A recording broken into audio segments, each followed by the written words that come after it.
What is going on, guys? It's Noah here with CustomRCMods. Welcome back to the channel. Now in today's episode, I've got my fleet update for the month of October. And if you guys watched my last month's fleet update video, you would know that I'm down to just quads here at my college apartment. Unfortunately, it's just completely unfeasible for the amount of time and space I'd have to fly airplanes to, store all of them. It'd take up a lot of space, and it just really wouldn't be worth it. So those are all sitting at my workshop at home. Thankfully, Thanksgiving and Christmas break is coming up very soon. So if you guys are here for that content, definitely don't go away. That'll be coming back very soon. But for now, I've got all my quads with me. We're going to go ahead and run through each and every one of these here. There are 22 of them in total, and you guys might be wondering, how in the world did you acquire so many so quickly? This is almost double of what I had in last month's fleet update video. Obviously I did go ahead and buy a few more. I buy and sell fairly regularly, so there is a good in and out flow of quads on my channel, but mainly, the numbers grow and grow here. But also, I didn't obviously bring all my quads when I initially moved into my apartment, so as my family's come down to visit me, they have brought a few quads there as well. So my whole collection is here now for the most part. I got like 2 or 3 stragglers, but here we are. So let's go ahead and run through them now. We're going to start off with the micros here in the front, work our way around to the larger quads in the back. So first things first, this is my Beta FPV Light V2 Whoop, and I don't have too much to say about this that hasn't already been said. It's a fun little quad, however, this is not the first quad that I grab when I have a crack of time to go flying, just because it's a little bit underpowered and it's not very fast. There's a lot more fun quads to fly in an indoor environment, even in my tiny apartment, than this guy. So I've flown it like one time, it's holding up pretty well, but other than that, not too much else to say about it. So moving on to my other 2 brush whoops here, I've got the King Kong Tiny 7 and the Inductrix Fpv Plus. These 2 are a lot of fun to fly. The reason that I have the King Kong Tiny 7, besides the fact that I got it for 20 bucks on the RC Group's classifieds, is the fact that this is an excellent Betaflight brushed platform. It's really the only brush quad that I can confidently fly in acro mode. It has enough torque to kind of keep itself up in the air. You can't really do flips and rolls and dives and all that stuff, but it still is a lot of fun to fly in acro mode. Now, on the contrary, the Inductrix Fpv Plus has been my longtime all-around favorite brushed indoor quad, just because the tune on it out of the box is so great. It's guest-free, no configuration, no Betaflight silverware, any of that stuff. It's just straight out of the box, flies amazing. You bind it up and you go. And this thing is super smooth. I have a lot of previous tiny whoop kind of racing videos where I've done light tracks and things like that with this thing. I've gotten really fast, and I really like this thing, so stay tuned for a video coming very soon. The reason I acquired another one of these, even though I do have one at home, is because actually I just got it for free. I mean, I was buying this blue quad there in the back, and this dude had this laying around. He was just going to give it away. Gave it to me. Works perfect, and I'm really happy with it all together. So yeah, you expect some content coming very soon with this guy as well. Now moving on to the Beta 75X, not too much to update here, but I did go ahead and upgrade the firmware on the F4 flight controller to a Betaflight 4.2.3, and I think I lost my PID tune and filter settings because it's just not flying the way that it did originally. Before that, I did back it up, so I might go ahead and reflash the firmware back to like Betaflight 4.0, but either way, I mean, I just need to go ahead and tune it. So it hasn't been flying the best, but I still do fly it regularly, and I'm gonna be getting this thing back up into peak performance before too long. So yeah, really happy with that. So now moving on to another new quad acquisition here. You can see this is a Blade Nano 2X, a very vintage ultra micro drone. This is one of the first ever super lightweight 6mm motor drones that I know of out there. It's actually only 18 grams, and this is special to me because it was the very first quadcopter that I ever had a good experience with. And it just flies really great. Very first one that I ever picked up. It was like 3 times the cost of the Hubsan X4, which is what everybody else that I knew that flew quads had. But I decided to go for the Horizon Hobby product, and this thing flew really, really well. I'm really happy with it and how it performed and got me into this hobby. And so I decided to pick one up when I saw it floating around on the classifieds on RC Groups. Still does fly really well, but the main reason I got this is to put it on display in my room. I'm kind of grabbing all the sentimental drones to me, and I'm going to go ahead and just kind of, I don't know, make a little collection to put on display, just because obviously they bring me so much joy. I want to be able to include those as well. So yeah, that's really the main reason I have this, but I did go ahead and fly it, and it flies really well. Moving on to this quad right here, which is a little 1S Toothpick Quad. It's running Emacs Tiny Hawk motors with 2.5-inch little efficient bi-blade props on there. It flies really well. It has the Crazy Bee F4DX Pro flight controller in there, so it's relatively modern. It's very smooth and quiet. However, the one drawback on this quad, I did get it for cheap, but it does not have a very good camera or a video transmitter or any OSD setup. So I just need to go ahead and upgrade those two and loop the OSD through the flight controller, so we're good to go in that. But you will definitely see some flight videos with this thing as well, and I'm really happy. I mean, it just flies super well and smooth. So again, stay tuned for more videos with that. Moving on to the Tiny Hawks here in the back, guys. These are awesome indoor drones, and unfortunately, my original Tiny Hawk here, I reverse polaritied the battery on here. You can see my connector is a little bit beat up, and so I plugged in the battery backwards. I fried one of the ESCs, so it's not really flying the best right now. The video transmitter and the camera and the flight controller boot up and work, but only 3 of the motors armed. So that's pretty much a deal breaker for me on this, because it's all one unit, and that's the big problem with all micros, is that if you fry one little thing, you fry everything and you have to start over. So a new board's like $60, which is more than I even bought this drone for. So we'll see. If I find a good deal on this one, I'll go ahead and repurpose it. But that's why I went ahead and picked up this Tiny Hawk S here. Got it for $50, and this thing does, I mean, it's everything that the original Tiny Hawk is, except for it has a more durable frame, has slightly more powerful motors and a prop setup on there, and it also has a lot better flying characteristics with 2-cell LiPo. So that can only fly on 1 cell, but you can basically make this into like a Beta 75 style power if you add the 2-cell configuration on there. So this is going to be a very, very good quad, and I will be making a video kind of comparing the two in this future, as well as I kind of get that flying more. Moving on over here to my other 3 smaller drones, you can see we've got the Blade Torrent 110 here, which doesn't look like the original Torrent at all. I'll get into that in a second. The Emacs Tiny Hawk Freestyle that I just picked up, and my original flight test Gremlin Chad Lewis edition. So first things first, the Gremlin, I have not touched this thing at all. I need to go ahead and replace the stack in there, or replace the ESC and flight controller. I'm going to get a stack for it. It's going to be great. However, I still need to do it. So for the moment, this thing is not flying. It's just looking nice, and it's very sentimental. It's my very first acro drone ever. So I do have a few subscribers that have been asking me to do more videos with it, so I will make sure to do that. However, again, for the moment, this thing is grounded. Moving on to my Blade Torrent 110, I've had this thing for a little bit. I had a fire with it, and so I replaced the original flight control ESC stack with this little HDLRC FD413 stack. And it flies really well, or it flew really well, until I burnt out the ESC, apparently. When I plug it in, no tone sound. I don't hear anything coming out of the ESCs or motor or anything at all. So that's really weird. I don't think I crashed it hard or anything like that. It just isn't flying the best at the moment. So I don't really know what to do about it, but for the moment, we're just going to leave it be. I'm probably going to investigate everything that's going on in there. But again, everything else powers up. It's just these stinking ESCs are not powering up at all, or not even startup tones. That is just super oddball. I don't know what's up. So I guess we're gonna have to go ahead and make another video about this. I might contact Race Day Quad support or something like that. I don't know. Anyway, moving on.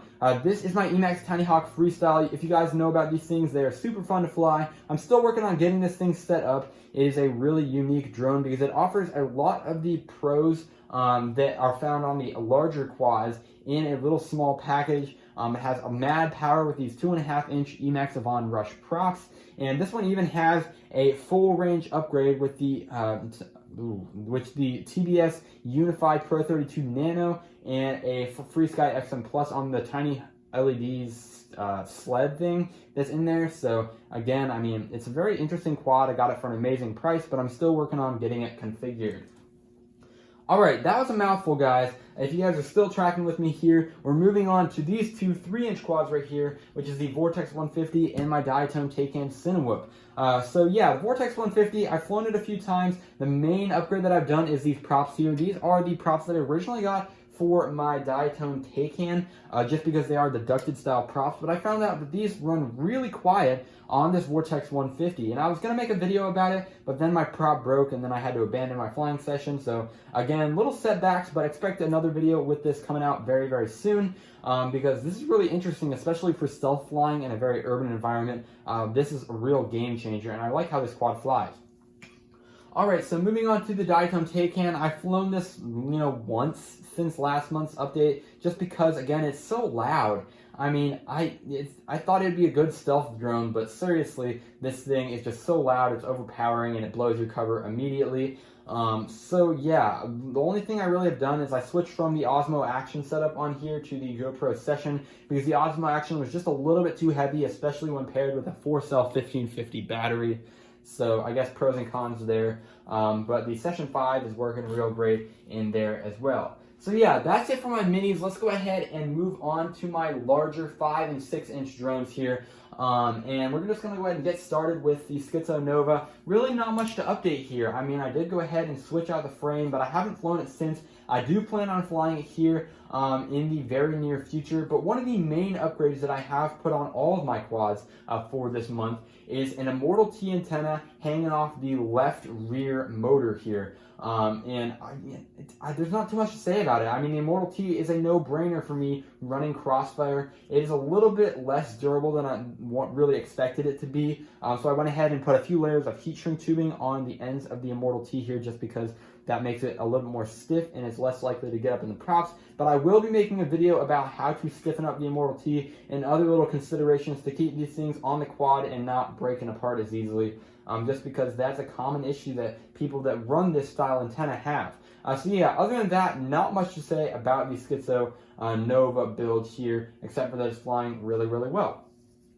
Alright, moving on to the Space One Meteor, guys. Not too much to say about this as well. This is definitely the quad that I've flown the most in my recent past few months of living here. I mean, it's only been about 5 times, but I've really gotten on good terms with this quad. I've noticed that there's a little bit of jello in the flight, so there might be something wrong with my filter settings or the PID tuning, or just the flight controller in general. I was having some interesting yaw response whenever I gave throttle, but that issue's come and gone. So again, I don't really know what to say, but it is a quad that I don't really care about, so I've been flying it a lot in risky environments, just in case I lose it, it's not the end of the world. Okay, so moving on to my Multi-Rotor Mania Reaper. You can see this thing's in a few pieces right now. I'm actually doing an upgrade on here. You can see that I have an all-in-one ESC and flight controller stack. This is the HackRC 35 amp BL Heli 32 ESC with a JHE MCU Supra flight controller. So I have everything that I need to go ahead and upgrade this thing, because this is an F7, obvious little upgrades there. However, this flight controller, just like a lot of other JHE MCU products that I've had, it just hasn't been performing the best. And for some reason, it keeps flipping out. I can't really decide why. I've just been having some setbacks with it. The 9-volt regulator almost blew my Rush Tiny Tank Ultimate VTX that I'm upgrading to. So again, setbacks as they come. But I do have a Diatone Mamba S722 20x20 flight control board for this thing coming in the mail. So that's going to definitely solve that issue forever, because again, I love Diatone boards a lot. So yeah, once I get that all going, definitely going to be flying this thing more, but for now, it's just waiting on parts. Moving on over here, guys, this is a quad that I'm currently building out of parts. The original flight controller out of the Multi-Rotor Mania Reaper, and then these motors, which are the FPV Crate Booster 2207 2500 kV motors. They're interesting motors. I got them for like 25 bucks. For 5 of them, so I thought I'd go ahead and incorporate them into a build. And then of course we got the DYS 32 or 30 amp Pro ESCs with the D-Shot on there as well. So it's going to be an interesting build. I went ahead and took the old VTX out of the Reaper as well and put it on board. But again, not much to say about that thing because it's not fully built yet. But do expect a build video, a build release video, I guess, coming out of that quad here in the near future. Moving on to this quad right here, which is, as you know, my ultimate FPV freestyle build. You guys saw my recent video about this, which is all about, the first flight and my build overview. So if you guys want the details on that, go ahead and check that video out. Not really too much to say about it other than that I have been flying it and it's flying really well. And I will be posting more flight footage down the line, so stay tuned for that.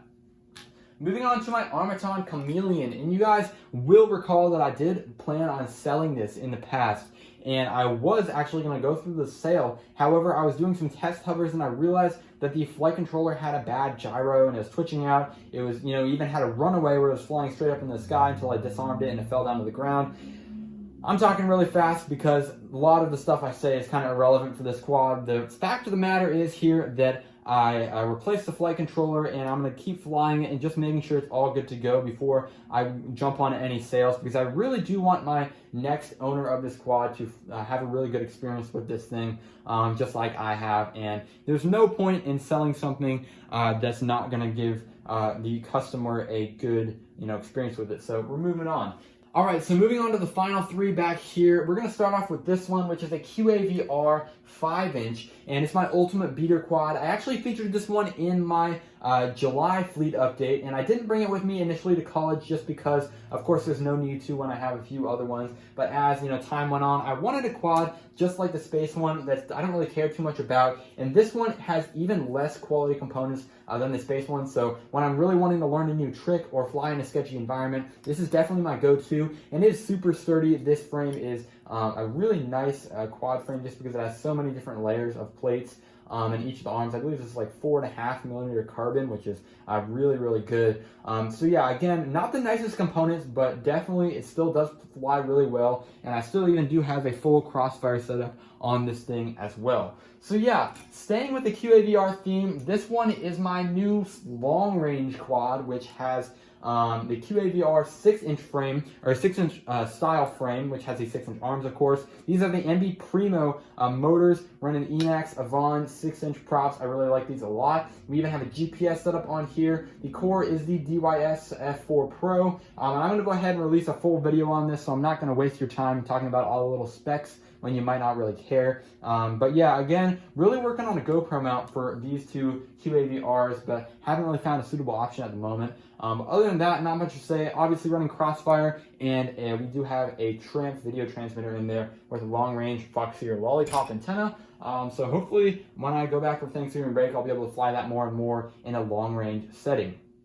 Finally, guys, this quad right here is my Vortex 285, and this is another one just like the Nano QX that is going to be on my display. This is the very first brushless racing quad that I ever really wanted, and that kind of got me inspired to join the hobby. If you guys did not know, I'm actually, I didn't really get into quads until earlier this year. However, I've always been kind of lusting over this quad in particular because it just seems so futuristic, the way it folded up and all the OSD and all the stuff they rambled on and on about in those flight test videos with this thing. And yeah, I really like it a lot. I have not flown it ever. I don't plan to. It's just such a beautiful quad. So there's really not much to say other than that. I did also go ahead and retire my trusty GoPro Hero 3 Plus because this is an era-specific camera setup as well. So of course, had to go for the Hero 3 Plus on my display.